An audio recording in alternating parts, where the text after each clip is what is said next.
जय श्री कृष्ण सर्वांना. आज आपल्यासोबत 46 ग्रुपच्या कोऑर्डिनेटर ताई धनश्री ताई जोशी नामस्मरण का करावं याबद्दल माहिती सांगणार आहेत. आपण त्यांना ऐकूया. धनश्री ताई,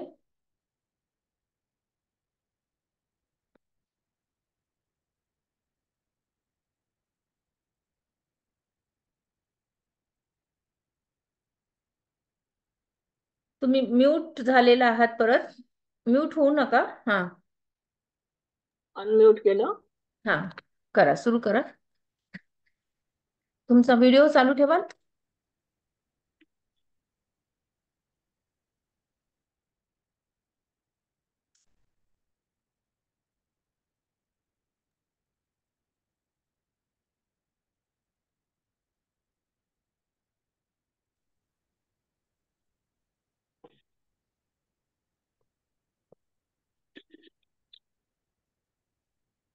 करू का सुरू? हो हो, सुरू करा. नमस्कार, मी धनश्री जोशी. मी आज तुम्हाला काही नामस्मरणाबद्दल काही माहिती सांगणार आहे, जी कुठे पुस्तकात वाचलेली आहे, मला कोणी सांगितलेली आहे, जी आपल्यावर संस्कार झालेले असतात की नामस्मरण कसे करावे, काय करावे, त्याबद्दल मी तुम्हाला थोडक्यात त्याची काही माहिती सांगणार आहे. नामस्मरण मध्ये काय असतं? नाम आणि स्मरण असे दोन शब्दांचे मिळून नामस्मरण तयार होतं. तर स्मरणासाठी नाम आणि नामाने स्मरण म्हणजे नामस्मरण. थोडक्यात सांगायचं झालं तर नामातून स्मरणात प्रवेश करायचा आणि स्मरणातून नामावर येणे म्हणजे सरळ सोप्या अर्थामध्ये त्याला नामस्मरण असे म्हणतात. भगवंताच्या प्राप्तीसाठी नामस्मरण हे एक सर्वात सोपे साधन आपल्या सर्व संतांनी आपल्याला सांगितलेले आहे. या साधनेत स्मरणपूर्वक नाम घ्यायचे अशी साधी सरळ अपेक्षा असते, एक साधी सरळ भावना असते. स्मरण करत आपण जेव्हा नामस्मरण करतो, देवाचं आपण स्मरण करतो, तेव्हा आपल्या अंतःकरणामध्ये, आपल्या हृदयामध्ये काय भाव आहे याला खूप जास्त महत्व असतं. कारण नामस्मरणाशिवाय दुसरे कोणतेही साधन मन शांत करण्यासाठी किंवा एकाग्र राहण्यासाठी नसतं. असं म्हणजे असं सर्वसामान्यपणे विचार असतो की काय करावं, काय करावं, आपल्याला काही मार्ग सुचत नाहीये. त्यासाठी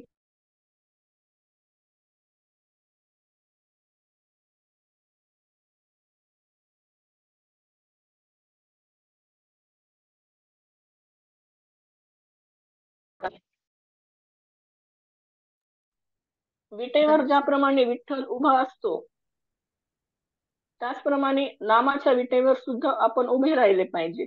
नामस्मरण ही सर्वांनाच करता येतं.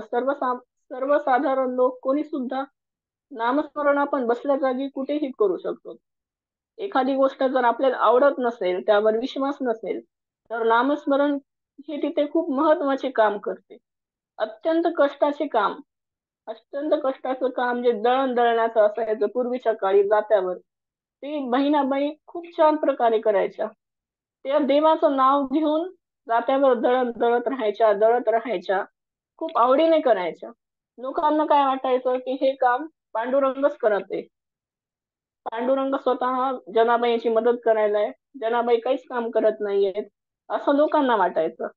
पण वास्तविक तर काय असायचं की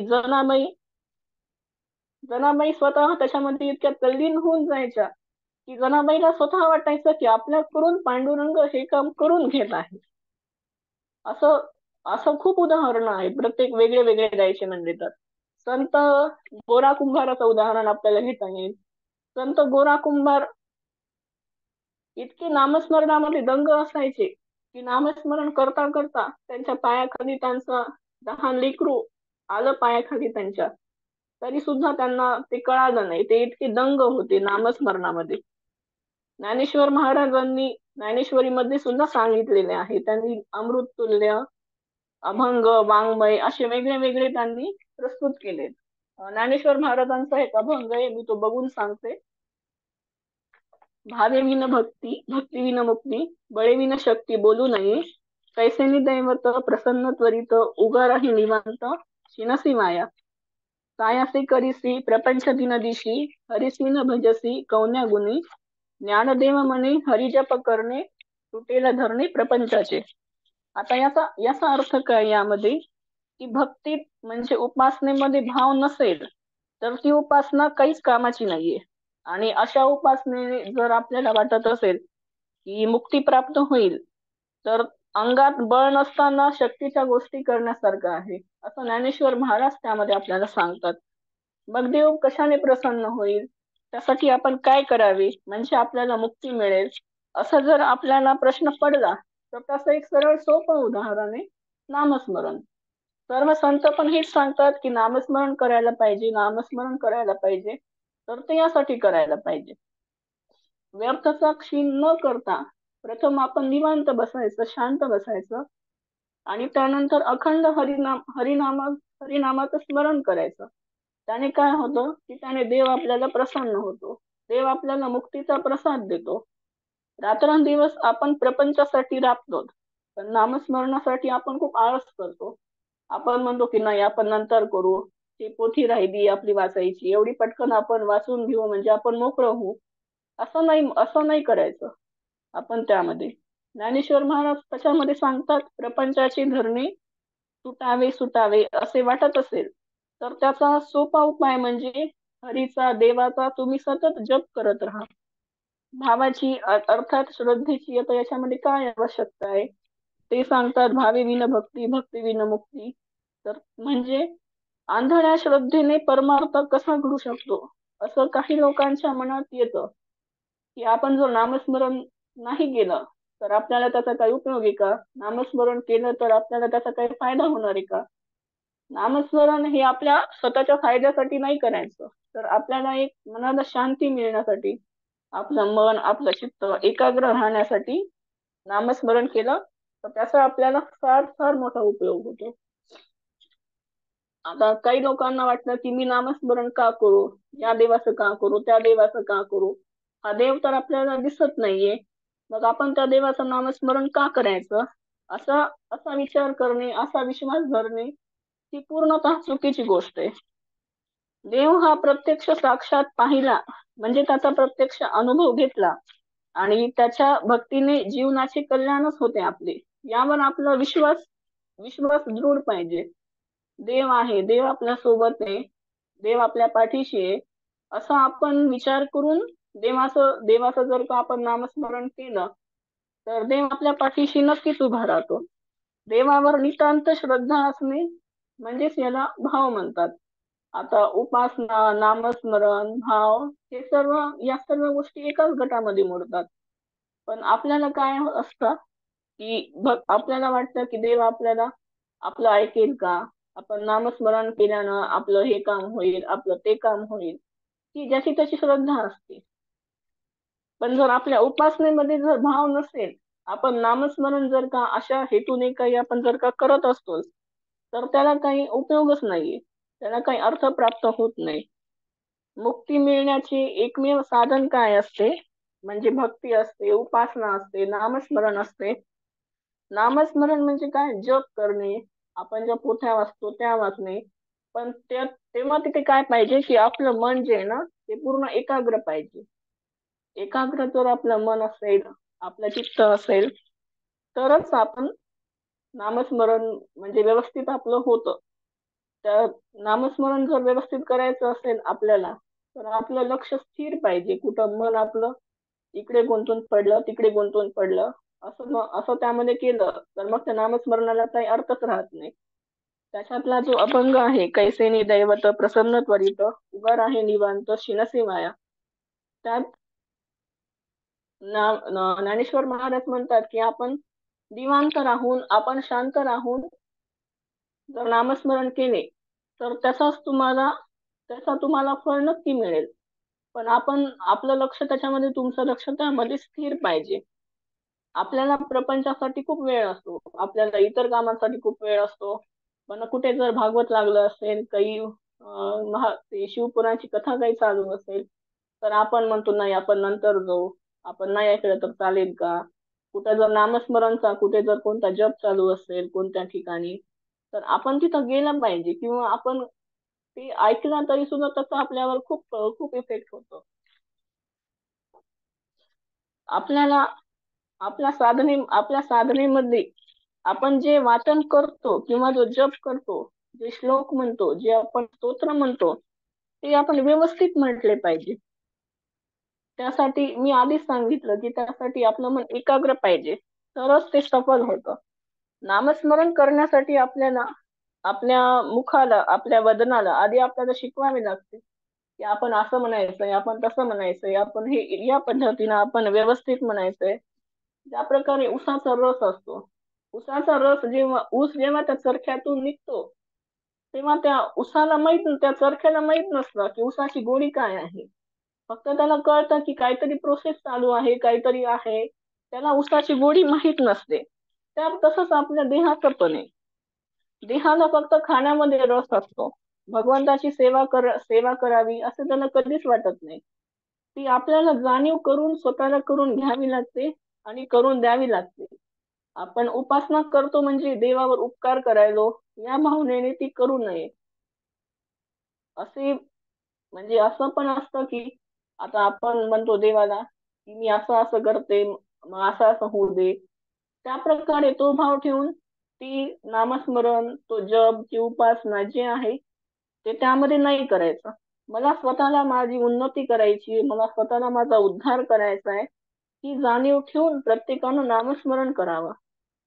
पाणी असतं, पाणी पाणी जसं शरीराची बाह्य अंतरशुद्धी करतं, तसं आपलं जे मन असतं, जे स्थिर नसतं, त्याची आपल्या मनाची शुद्धी करण्यासाठी नामस्मरण करावे. नामस्मरण जर आपण करत राहिलो तर आपल्या मनाला खूप प्रसन्न वाटतं. नामस्मरण केल्यानं आपल्याला आपलं मन स्थिर होतं, आपल्याला खूप प्रसन्न वाटतं. नामस्मरणाने मन शुद्ध राहतं, मनामध्ये कोणते वाईट विचार येत नाहीत. मन शुद्ध होणे म्हणजेच नामस्मरण. जर नामस्मरणेमध्ये उपासनेची गोडी असेल, ईश्वर चिंतनाची लागते. त्यासाठी आपल्याला काय, नामस्मरण म्हणजे काय असतं? सरळ सोपं आहे. नामस्मरण म्हणजे एखादा जप असतो, एखादी पोथी असते, एखादं पुस्तक असतं, आपल्या आपल्या इष्ट देवतेचं जे काही असेल, ते थोडा वेळ आपण निवांत वाचत बसलो ना, की आपल्याला पूर्ण समाधान मिळतं. कोणी आपल्याला त्यासाठी कोणी आपल्याला बळजबरी करायची गरज नाही. आपण स्वतः आपण स्वतः थोडा वेळ बसून नामस्मरण करायचं. आपल्या घरच्यांना सर्वांनाच आपण ते करायला लावलं पाहिजे. आता नामस्मरणामध्ये काही श्लोक असतात बघा, वेगळे वेगळे. ते जसं की ओम गम गणपतये नमः असे असतात, किंवा श्रीराम जय राम जय जय राम असं आपण म्हणतो. ओम नमो भगवते वासुदेवाय, हे पण काही नामस्मरणाचे जप असतात.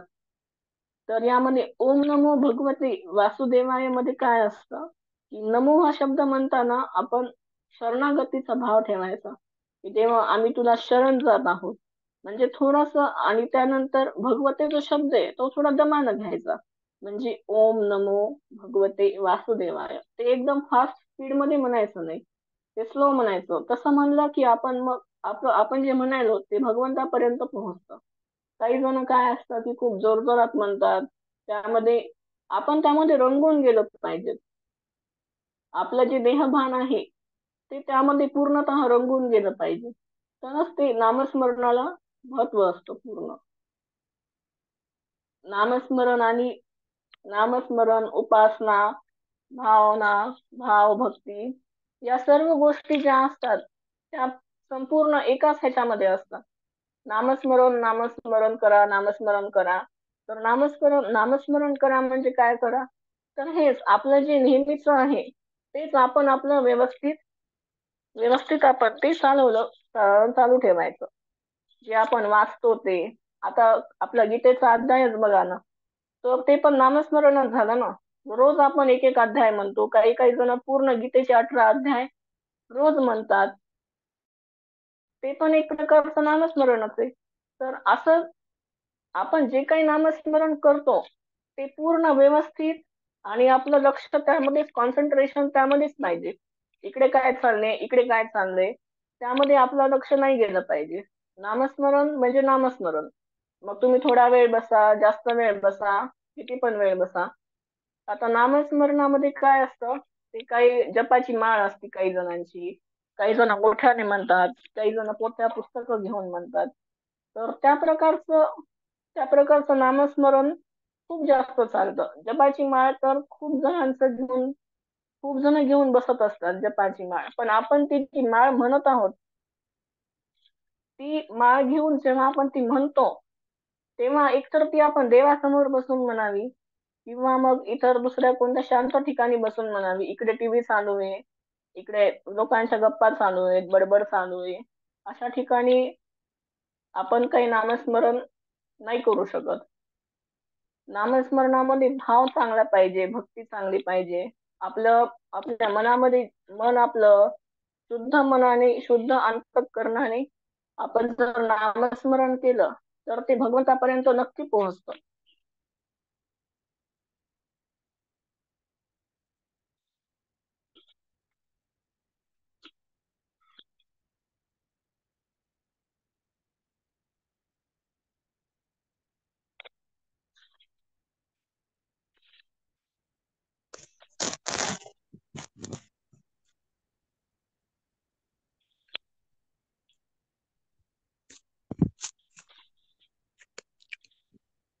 एक मिनिट हं.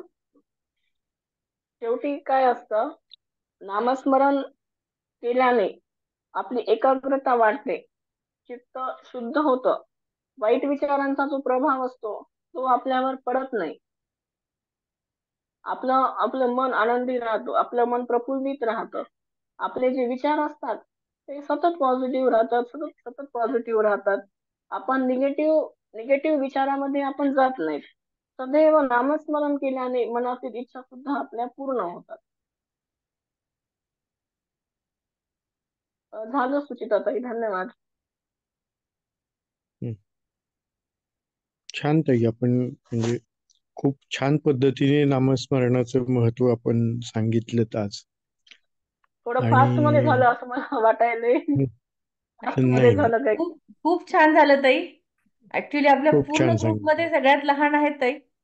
आणि हो, हा, आणि फक्त त्यांच्याकडची म्हणजे जी त्यांची जी समज आहे ती खरंच खूप छान आहे. हो. आणि एक म्हणजे माझ्या मनातला विचार जो मी काही काही वर्षांपूर्वी आलेला विचार होता, तुम्ही लिहून ठेवला होता. तर तो असा होता की पहा, नामस्मरण ही गोष्ट आपल्याला सगळ्यांना असं वाटतं की खूप सोपी गोष्ट आहे बघा. आणि आपल्याला असं वाटतं की जे ग्रंथ आपण वाचतो, तत्वज्ञानाचा अभ्यास करतो, गीता शिकतो, ब्रह्मसूत्र शिकतो, उपनिषद शिकतो, हे खूप अवघड आहे, किंवा ज्ञानेश्वरीचं वाचन करतो हे खूप अवघड आहे असं आपल्याला वाटत असतं. परंतु जर का संत नेहमी आपल्याला उलट सांगतात पहा, आणि आपण जर का बारकाईने नीट विचार केला तर आपल्याला हे लक्षात येतं की बाकी सगळ्याचा अभ्यास करणं म्हणजे गीता अभ्यासणं, उपनिषद अभ्यासणं, तत्वज्ञानाचा सखोल अभ्यास करणं ही खूप सोपी गोष्ट आहे. म्हणजे तो फक्त बुद्धीचा खेळ आहे. म्हणजे त्याच्यामध्ये काही फारसं असं काही अवघड गोष्ट नाहीये. अवघड तर ती गोष्ट म्हणजे काय, तर 24 तास गुणिले 7 दिवस त्या नामामध्ये जगणं आणि त्या नामामध्ये राहणं हे सगळ्यात कठीण गोष्ट आहे. म्हणजे जर का बारकाईने सूक्ष्मपणे विचार कराल, आपला म्हणजे प्रत्येकाने स्वतःच्या मनाशी हा विचार करून पहा की सकाळी उठल्यापासून ते रात्री झोपेपर्यंत किंवा झोपेच्या काळामध्ये आपण स्वप्न सुद्धा प्रत्येकाला पडत, स्वप्न सुद्धा आपण पाहतो. या अख्ख्या 24 तासामध्ये त्या 24 तासातले 7 दिवस म्हणजे सोमवार ते रविवार आणि असे 365 दिवस ह्या अख्ख्या काळामध्ये आपण स्वतः प्रामाणिकपणे किती वेळ नामस्मरण करू शकतो? बघा, या उलट जे संत आहेत, म्हणजे तुकाराम महाराज पहा बघा, किंवा ज्ञानेश्वर पहा बघा, तुकाराम महाराज नामस्मरण अखंड दिवसभर चालू. नंतर त्या डोंगरावर जाऊन बसायचे, झाडाखाली बसायचे, तिथे जाऊन नामस्मरण, एकांतात बसून नामस्मरण बरोबर करायचे. समर्थ रामदास असतील, अखंड श्रीराम नामाचा जप चालू आहे बरोबर. आपले गोंदावले महाराज तर नामस्मरणासाठी सर्वांना ते नामस्मरणाचाच उपदेश देतात. अखंड नामस्मरण चालू म्हणजे काय, रात्री झोपेत पण. म्हणजे असं म्हणतात की महाराजांच्या भक्तांच्या शरीराला कान लावले तरी नाम ऐकू यायचं बरोबर. म्हणजे प्रत्येक पेशीमध्ये नाम चालू आहे असं आहे. म्हणजे तर नामामध्ये सतत राहणं आणि नाम सतत मुखामध्ये असणं हे मिळणं हे भाग्याचं लक्षण आहे. म्हणजे भाग्याचं लक्षण असं मी का म्हणतो की ते सोपं नाहीच आहे. कारण ते नाम जे चाललं पाहिजे ते नुसतं जिभेने चाललं पाहिजे असं नाही, ते मनातही चाललं पाहिजे. ते मध्यमा म्हणजे काय, वैखरी, मध्यमा, परा आणि पश्चंती अशा 4 स्तरावर ते चाललं पाहिजे. शरीरातल्या प्रत्येक पेशीमध्ये जेव्हा नाम भिनतं तेव्हा ते शक्य होतं. आणि हा सर्व गोष्टीचा अनुभवच आवश्यक. म्हणजे याची तुलना कशाचीच होऊ शकत नाही. म्हणजे मला पण सुरुवातीच्या काळामध्ये ह्याचं फार आश्चर्य वाटायचं की नाम खरंच घेता येतं का इतका वेळ, कसं घेणार बाबा. मी एका जागेवर बसलो तर बाबा माळ जपू शकतो, जास्तीत जास्त 5 माळा, 10 माळा, 100 माळा किंवा 20 माळा बरोबर. कंटाळा येतो नंतर बरोबर. पण जसं जसं अनुभवाने एक एक मिनिट दररोज वाढवत गेलो बरोबर, किंवा एक एक माळ दररोज वाढवत गेलो तर नामस्मरण टिकत राहत दररोज. आणि सरावाने नंतर झोपेत सुद्धा नाम चालतं.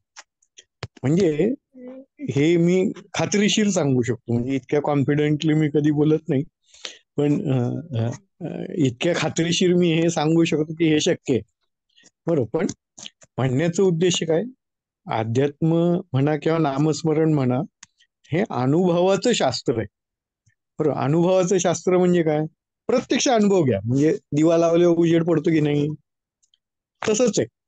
म्हणजे तसंच नामस्मरणाचा अनुभव घेऊनच नामस्मरणाचं महत्व कळू शकतं, किंवा सद्गुरूंच्या आशीर्वादाने नामस्मरणाचं महत्व कळतं. पण जसं आपल्याला ताईंनी सांगितलं तशी सुरुवात होणं खूप आवश्यक असतं. म्हणजे प्रत्येक साधकाची सुरुवात तशीच असते. म्हणजे सुरुवातीला 1 माळ, मग 2 माळा, मग सकाळी 1 माळ, संध्याकाळी 1 माळ. माळ हे फक्त साधन आहे बरं का. म्हणजे माळ फक्त हातात घेऊन नामस्मरण करण्याचं सुरुवातीला सवय लागावी म्हणून असलेलं साधन आहे. नंतर माळ नसली तरी नामस्मरण चालू राहतं. कारण नामाचं काय रॉ मटेरियल काय, तर भाव बरं. भाव असणं हा नामाचं म्हणजे रॉ मटेरियल आहे. म्हणजे नामाचा शिरा करायचा असेल तर रवा कुठला आणि साखर कुठली, तर भाव हा तो शिरा आहे बरोबर. तर म्हणजे भाव ही ती साखर आहे, किंवा भाव हा महत्वाचा असतो. म्हणून नामस्मरण हे सदोदित चाललं पाहिजे. म्हणजेच मी परवा पण लिहिलं त्यासाठी की नोकरी करताना सुद्धा नामस्मरण चाललं पाहिजे. मी हा एक उपाय करून बघितला. मी प्रॅक्टिकल उपाय सांगतो बघा. म्हणजे मी जे स्वतःच्या अनुभवाने करून पाहिलेत ते, म्हणजे मला काही इतरांचं माहित नाही बरोबर. पण मी एक प्रयोग करून बघितला की मी रस्त्याने जेव्हा चालतो, समजा मी एका ठिकाणून दुसऱ्या ठिकाणी सामान आणायला चाललोय, किंवा किराणा मालाचं सामान आणायला चाललोय, किंवा मी मंदिरात चाललोय, किंवा शहरात चाललोय, किंवा कुठेही चाललो, मी नाम जपत जातो बघा. हा प्रयोग करून पहा, नक्की करून पहा, नक्की सक्सेसफुल होतो. रस्त्याने चालताना फक्त मनामध्ये किंवा तोंडावाटे मोठ्या मोठ्याने राम राम राम राम राम राम म्हणत चाल बघा. किंवा घरामध्ये स्वयंपाक करतोय आपण, तर रामाचं नाम म्हणत राहा अखंड बघा. स्वयंपाक करताना, पोळी लाटताना, भाजी करताना, कांदा चिरताना राम राम राम राम राम राम, श्रीराम श्रीराम श्रीराम, जय राम जय जय राम, किंवा जो काही मंत्र असेल बरं तो म्हणा. बरं. किंवा मनाला जेव्हा जेव्हा तुम्हाला असं वाटतं की मला उसंतय, मी आता नुसतंच निवांत बसलेलो आहे किंवा मी काहीतरी करतोय, तेव्हा नाम नाम घ्या. हळूहळू हळूहळू सवय लागायला लागते. म्हणजे नामाला काही असं नाही किंवा सकाळी आंघोळ झाल्यावर देवापुढे बसून 2 माळा जपणं म्हणजे नामस्मरण करणं. ते सुरुवातीला आवश्यक आहे, पण गरज नाही काही त्याची. प्रत्येक क्षणाला जेव्हा हळूहळू मनाला सवय लागते की नाही, तेव्हा काय होतं पहा, म्हणजे त्याचा फायदा काय होतो. मग आता रस्त्याने चालतोय, मी नामस्मरण करतोय, तर मनामध्ये येणारे जे चुकीचे विचार असतात ना, म्हणजे काय चाललंय, कोण काय करतंय, कोणाची भांडणं चालली, कोणाचा वाद चाललाय, कुठे रस्त्यावर वाहन धडकतंय का काय, कुठंच लक्ष राहत नाही. आणि काही चुकीचे विचार मनात कधीच येत नाही, म्हणजे खरंच येत नाही. आणि फक्त मन त्या नामामध्येच रमायला लागतं. आणि मग मनाला एक आनंदी अवस्था प्राप्त व्हायला सुरुवात होते. आणि दिवसभर ती आनंदी अवस्था टिकायला लागते, हळूहळू टिकायला लागते.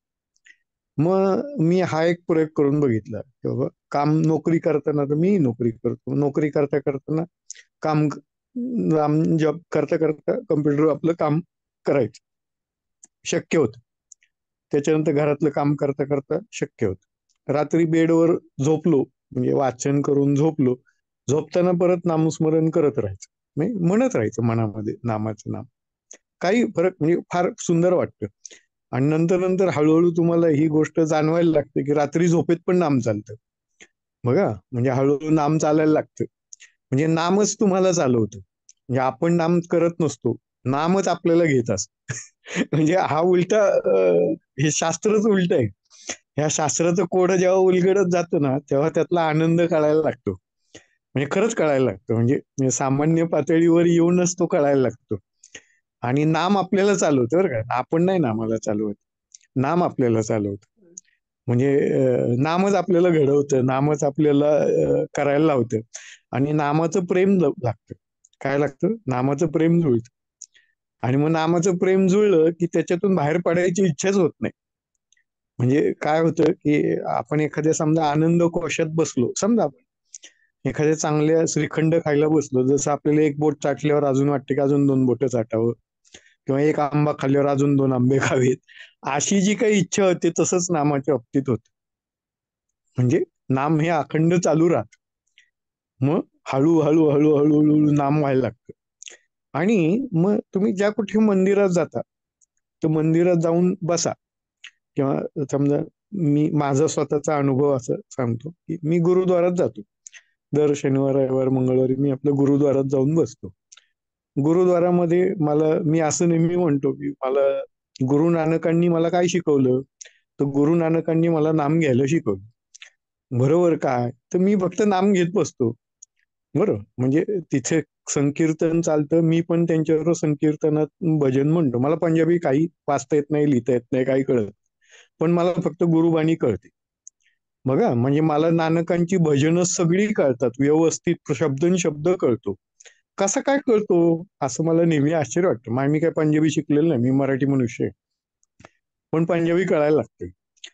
त्याचं कारण काय? नाम. बघा, नामाचं महत्व कसं वाढत राहतं. आणि मग सेवा करताना पण नाम घ्यायचं. म्हणजे काय, भांडी घासताना पण नाम, झाडताना पण नाम. बरं, नामाचं इतकं गोडी लागायला लागते की नामाशिवाय दुसरं काही चांगलं वाटतच नाही. मग हळूहळू हळूहळू हळूहळू नामाचं म्हणजे आनंद वाटायला. मग काय होतं की जसा जसा अभ्यास आपण करत राहतो, म्हणजे कुठल्याही गोष्टी, ज्ञानेश्वरी वाचा, उपनिषद वाचा, वाचल्यानंतर एखादी गोष्ट कळायला लागली की मग त्याचा आनंद व्हायला सुरुवात होते. म्हणजे ते ज्ञान झालं की काय आउटपुट यायला सुरुवात होईल, तर आनंद व्हायला सुरुवात होते. म्हणजे किती आनंद होतो, तर मी तर दिवसभर हसत बसतो. म्हणजे तुम्ही माझे कुठलेही मेसेज वाचून पहा, माझ्या मेसेजमध्ये मी नेहमीच खदा खदा हसतानाच असे स्माइली असते. कारण कसं असतं, मी प्रत्यक्षातच तसा हसत असतो. का हसत असतो प्रत्यक्षात? कारण मला ती कल्पना पहा, किंवा आज मी ती विहिरीची कल्पना लिहिली होती. ती मला सकाळी 6-5 वाजता, 6 वाजता, 4 वाजता मी उठलो होतो, 5 वाजता मला ती सुचली. आणि ती कल्पना सुचल्यावर मला इतकं स्वतःलाच हसायला येत होतं, म्हणून मी ती लिहिली. जशी लिहिली तशीच पाठवून दिली. बरोबर. म्हणजे म्हणण्याचा उद्देश काय, की आपल्याला ईश्वर कळायला लागतो. ईश्वर कळायला लागतो म्हणजे ईश्वर कळतो किंवा ईश्वराचं दर्शन घडायला लागतं किंवा ईश्वर काय आहे याची जाणीव व्हायला लागते. आणि मग काय होतं, की भेद संपत राहतो आणि आनंदमय अवस्था वाढत राहते आणि सर्व जग हे ब्रह्ममय आहे ह्याची सत्यता पटायला लागते. म्हणजे आपल्याला कोणी सांगायची गरजच म्हणजे काय, खरंच ईश्वर आहे का हो? म्हणजे खरंच मला परमेश्वर मदत करतो का हो? माझ्या आयुष्यात मदत करतो का हो? असा प्रश्न पडणं हे साहजिक प्रत्येक साधकाला शक्य आहे आणि तो पडायलाच पाहिजे. आणि तो पडला नाही तर प्रश्नच काय. म्हणजे माझं काय म्हणणं असतं, पहा, ईश्वराचं अस्तित्व असं जसं तुम्ही तुमचा हात पाहता की नाही, जसं तुम्ही तुमचं डोकं पाहता, जसं तुम्ही तुमचे डोळे पाहता, जसं तुम्ही रस्ता पाहता, जसं तुम्ही वृक्ष पाहता, तितक्याच खात्रीशीर ईश्वर आहे. बरोबर. तितक्याच खात्रीने ईश्वर पाहायला शिका. आणि ईश्वर दिसतो, तसाच दिसतो. ईश्वर फुलाफुलांमध्ये दिसायला लागतो, व्यक्ती व्यक्तीमध्ये दिसायला लागतो आणि भेदच नाहीसा होऊन जातो. जगात सगळीकडे सगळं जग ब्रह्ममय आहे हे सत्य माणसाला पटायला लागतं. म्हणजे तो डोक्यानी, विचारांनी, मनानी हे कळायला लागतं की असंच होता. आणि त्या अवस्थेत गेलं, हे सगळं कळायला कधी लागतं? फक्त एका गोष्टीमुळे कळायला लागतं, नामामुळे. म्हणजे नामाचा फायदा काय, ते ईश्वर कळायला लागतो आणि ईश्वराचं आपल्या आयुष्यातलं महत्व कळायला लागतं. आपल्या आयुष्यात आनंद येतो. आपल्या आयुष्यात कधी दुःख, सुख, दुःख यातली कुठलीच अवस्था शिल्लक राहत नाही. लाभ अलाभ काहीच फरक पडत नाही. बरोबर. म्हणजे जगलो काय, मृत्यू काय. म्हणजे ही कन्सेप्ट समजताना नामामुळे मला काय एक गोष्ट कळाली, की जन्म पण अस्तित्वात नसतो, मृत्यू तर नसतोच नसतो. बघा, गंमत सांगतो तुम्हाला. आपला देह कशाचा बनलेला आहे? प्रकृतीचा बनलेला. बरोबर. प्रकृती म्हणजे काय? पंचमहाभूतांचा बनलेला. बरोबर. म्हणजे जल, वायू तत्व किंवा बायोलॉजिकल पातळीवर आपण सेलचे बनलेलो आहोत, म्हणजे पेशींचे बनलेलो आहोत. बरोबर. आता पेशींचे हे जे काही घटक आहेत ते स्वतःहून चालतात का? नाही. हात स्वतःहून चालतो का? नाही. किंवा पेशी, समजा मी एक मातीचा गोळा बनवला, बरोबर, किंवा एक भांड बनवलं किंवा एक मूर्ती बनवली, तर ती मूर्ती स्वतःहून चालेल का? नाही चालेल. बरोबर. तर ती, जर का ती प्रकृतीपासून बनलेली आहे, तो जीवाला काही महत्वच नाही, तो तो भासमान देह आहे, तर तो मरणार कुठून? बरोबर. आता त्या जीवामध्ये दुसरा काय आहे? आत्मा आहे.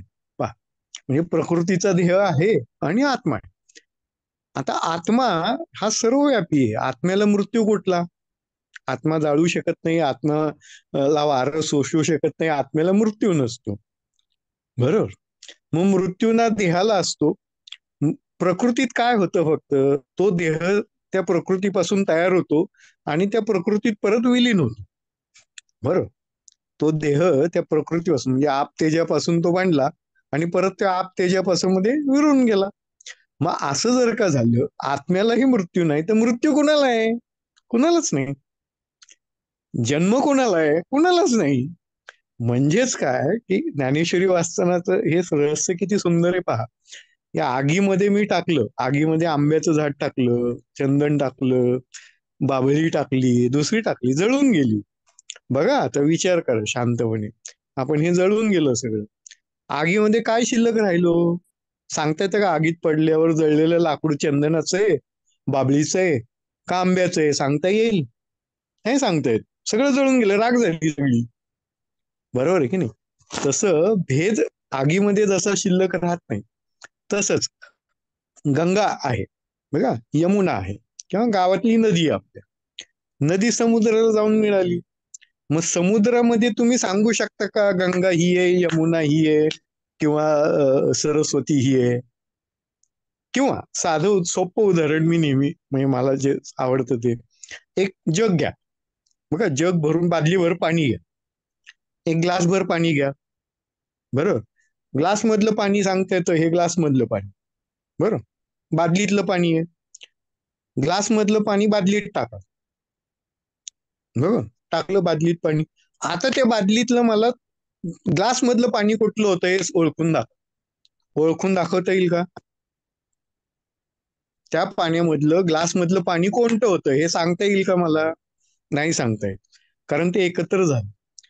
तसंच आपलं अस्तित्व आहे. आपलं अस्तित्व जेव्हा ब्रह्ममय होऊन जाईल तेव्हा वेगळेपणा काय राहिला?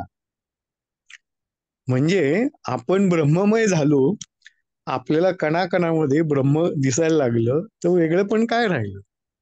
आता ईश्वर म्हणजे नक्की काय आहे? किती सुंदर कल्पना आपले संत सांगतात पहा, की इंद्रिय जी आहेत ती आपल्याला हातांनी चाचपडून बघता येतात. हात चाचपडून बघता येतो, नाक चाचपडून बघता येतं, डोळे चाचपडून बघता येतात. दिसतात की नाही? दिसतात. मन दिसतं का हो?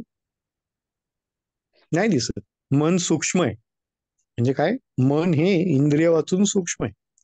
बुद्धी ही त्याच्यापासून सूक्ष्म. सूक्ष्म म्हणजे काय? लहान आहे, अत्यंत बारीक आहे. बरं, म्हणजे बुद्धी ही मनापेक्षा सूक्ष्म आहे.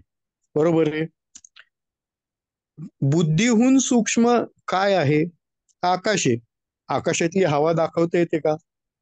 हवा पकडता येते का? नाही. आकाशाहून सूक्ष्म काय? महत्तत्व आहे. म्हणजे सर्व जगभर पसरलेलं जे काही ब्रह्मांडात आहे ते महत्तत्व आहे. त्या महत्तत्वापेक्षा सूक्ष्म ते सूक्ष्म काय आहे? तर आत्मा आहे. आत्मा म्हणजे काय? जो सर्वव्यापी आहे. म्हणजे आत्मा फक्त आपल्या शरीरात नाही, आत्मा सगळीकडे आहे. ब्रह्मांडात पण आहे, झाडात पण आहे, फुलात आहे, दगडात आहे, सगळीकडे. बरं, तो सर्वव्यापी आहे, त्याला आत्मा असा शब्द वापर. आत्मा हा शब्द काय बेसिकली? आत्मा म्हणजे जो सर्वव्यापी आहे